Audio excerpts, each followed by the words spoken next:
2 cup ময়দা বা প্যাকেটের আটা, সাথে লবণ 1 চা চামচ, চিনি 2 টেবিল চামচ, খাবার তেল 2 টেবিল চামচ। চিনিটা চাইলে কেউ স্কিপ করতে পারেন। খুব ভালো করে মিক্সড করতে হবে। এরকম মুষ্টিবদ্ধ করলে একসাথে হয়ে যাবে এবং আবার ছেড়ে দিলে ভেঙে যাবে।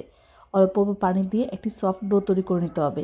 এই ডোটা একটু সফট হতে হবে, খুব বেশি হার্ড করা যাবে না। 10 মিনিটের জন্য ঢেকে রাখতে হবে।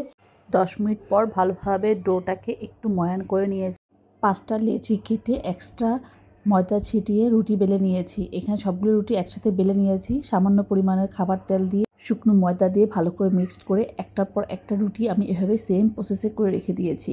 রেখে আমি এখানে 5 মিনিটের মতো ওয়েট করব। 5 মিনিট ওয়েট করলে এটা অনেকখানি সফট হয়ে যাবে।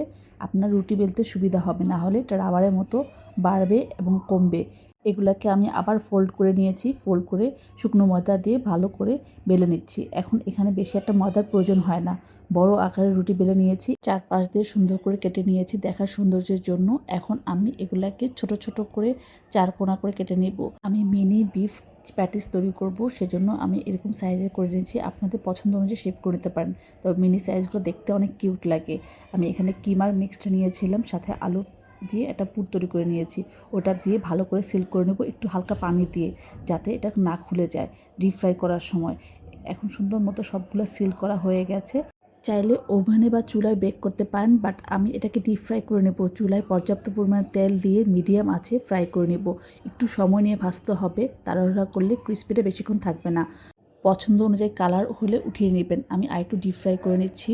আপনাদের পছন্দ মতো কালার হলে তেল থেকে তুলে নিয়ে ডেকোরেশন করে নিতে পারেন। এগুলো দেখতে যতটা সুন্দর, খেতেও কিন্তু অসাধারণ এবং ক্রিস্পিটা দুর্দান্ত।